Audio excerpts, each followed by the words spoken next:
So I wanted to talk about a new marketplace that's about to hit the sports card scene called StarStock. StarStock is building a sports card marketplace aimed to be faster and cheaper for flipping sports cards than any other platform. This is a ground level moment, and StarStock is currently looking for people who want to be the first to sell their cards at launch of this new platform. They are offering 5% commission, no ingestion fees. You send in your cards, they do all the work and post for you. Cards are guaranteed and secured in a vault. You can choose to ship cards back at any time. They also have a little guy. He stands in front of the vault. Nobody can get in. Nobody can get out. I think his name is Pedro. StarStock will be a flipper's paradise. Ooh, a paradise. Where you can buy, flip, store, or ship cards with a click of a button.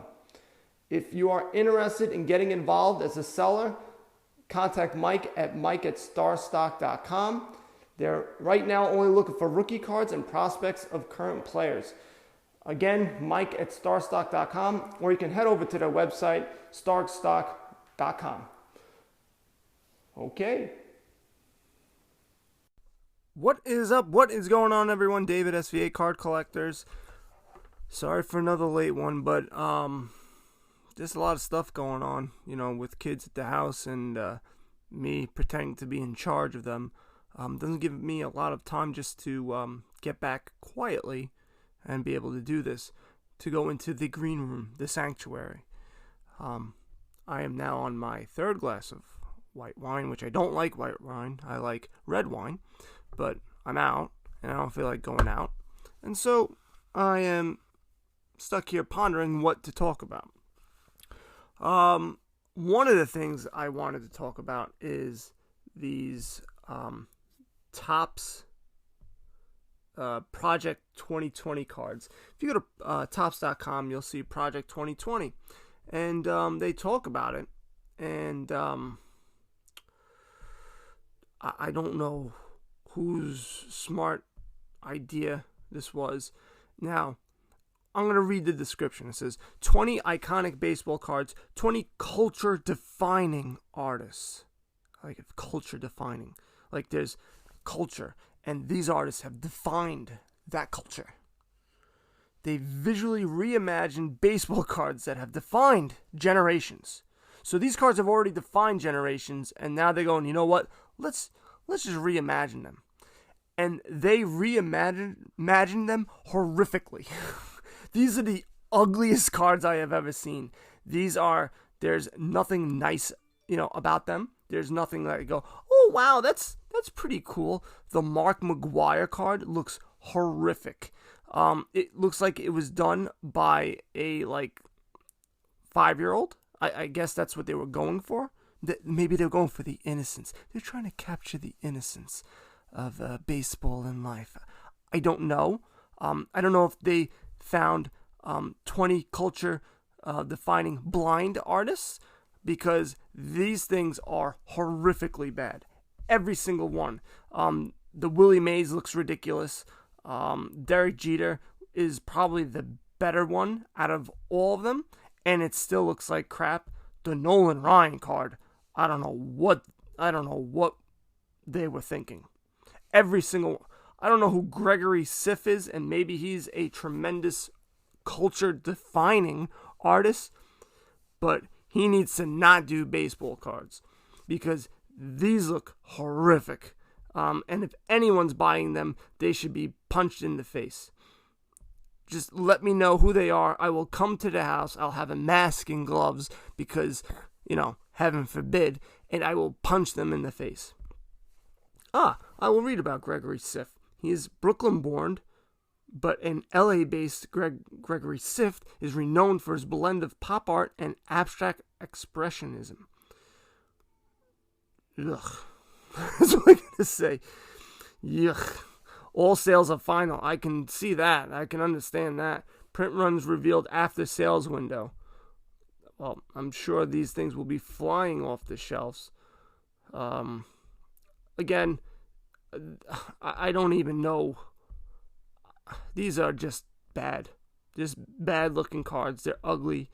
And they're expensive. They're $100.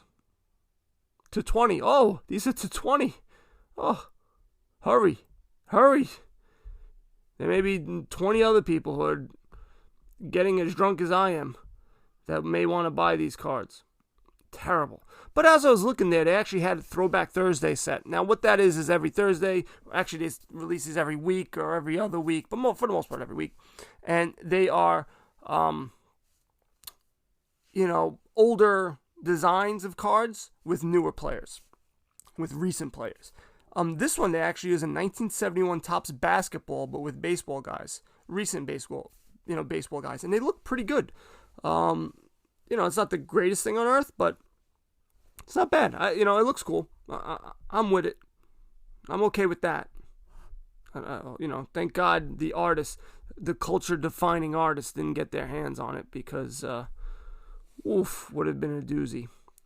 Now, what also I've been noticing is Michael Jordan. If you guys have base Michael Jordan, I had the one, it is the 89 Fleer, or 88 Fleer, and it is perfect in every way except that I had a rabbit at one time and it chewed the bottom left-hand corner of it. It would have been a $300-$400 card in PSA 10, and actually, I remember looking at it and it was money. It was sharp. It was like one of the only cards. I kept 2 cards pretty good, and for whatever reason, it just happened to survive. I thought I kept all my cards good, but once I looked at them, I did a horrific job. Because you know what I would do? I would look at them, and then I would take them out of the top loader, look at them, throw them back in there, and I would nick the corner, and I would do whatever. And probably at one time, I had these cards in boxes, and then I took them out of boxes and then put them in top loaders and thought, they're good enough.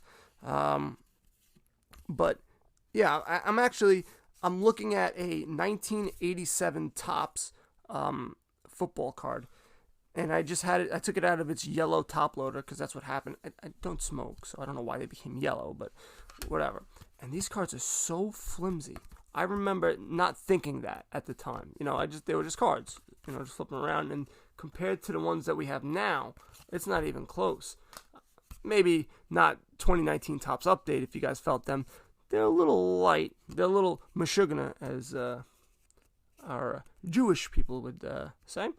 But, God almighty, I remember taking these cards in and out of top loaders, looking at I had to touch them, had to feel them. I remember doing that as a kid. It's just weird because this one I have a Steve Young Buccaneers, and this is now with 49ers in the bottom right-hand corner. Instead of just, taking a picture of him with the 49ers, they just wrote a note on the bottom right-hand corner and said, yeah, hey, stupid.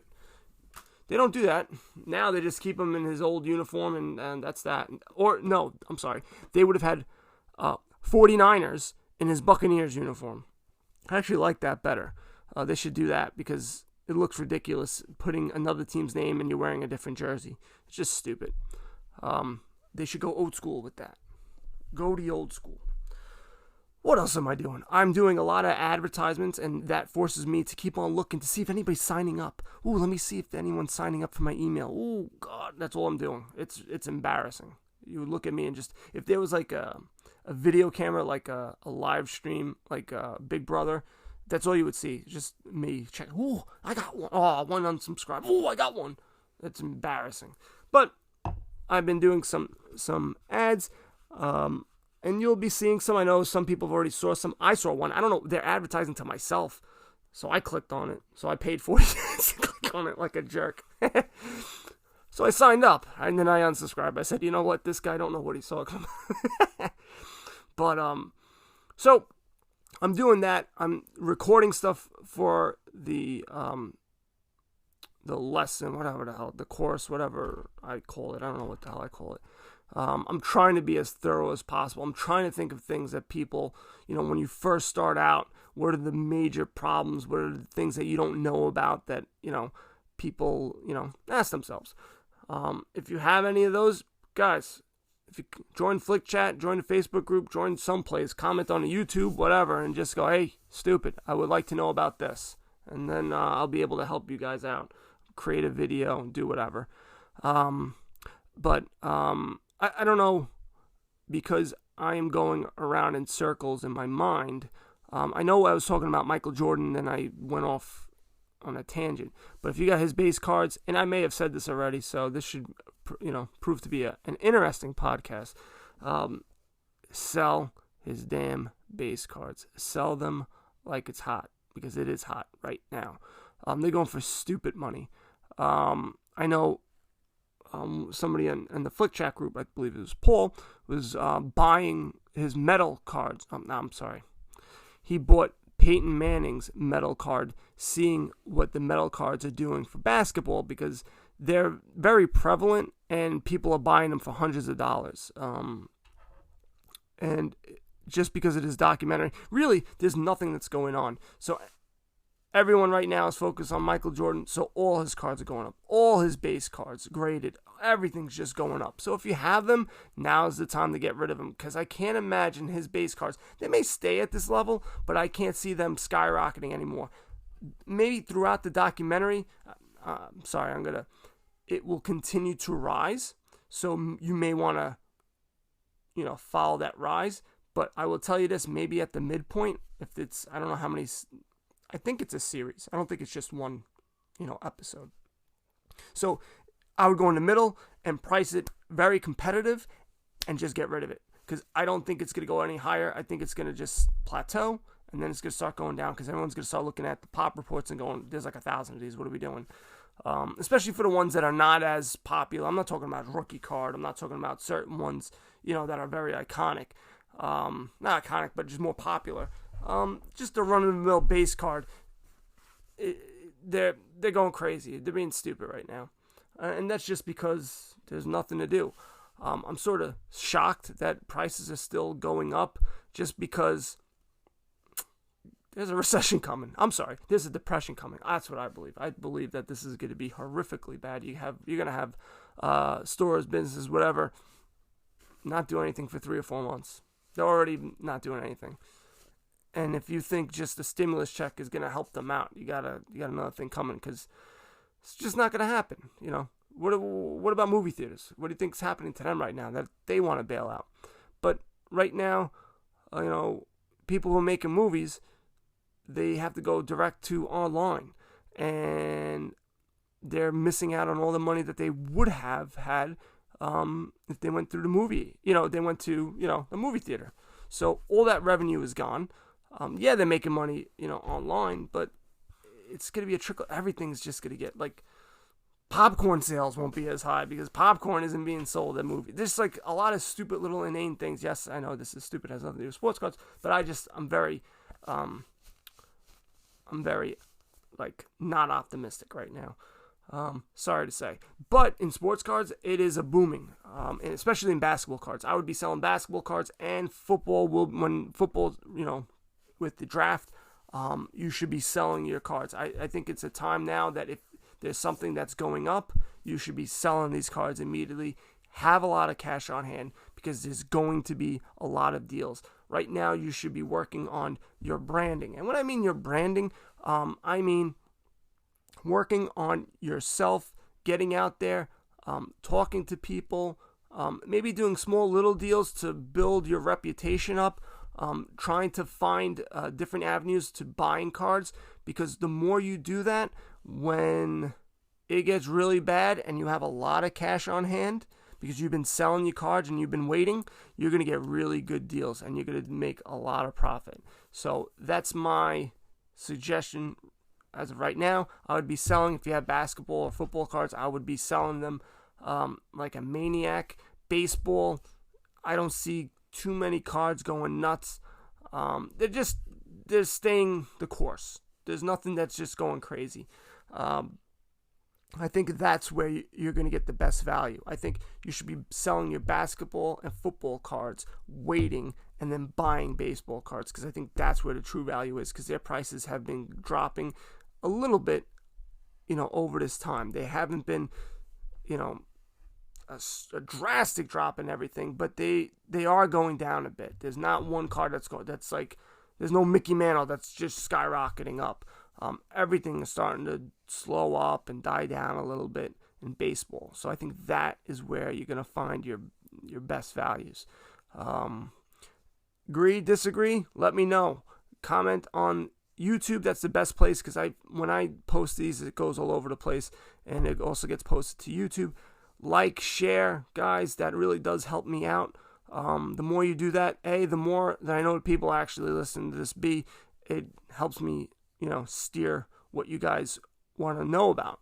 And I can do my research and I can get back at you guys. SVAcardcollectors.com. Also download the FlickChat app. Sign up so eventually when my course starts coming out, you will be the first ones to get it. And you guys know what to do. Buy some cards and go broke. Later!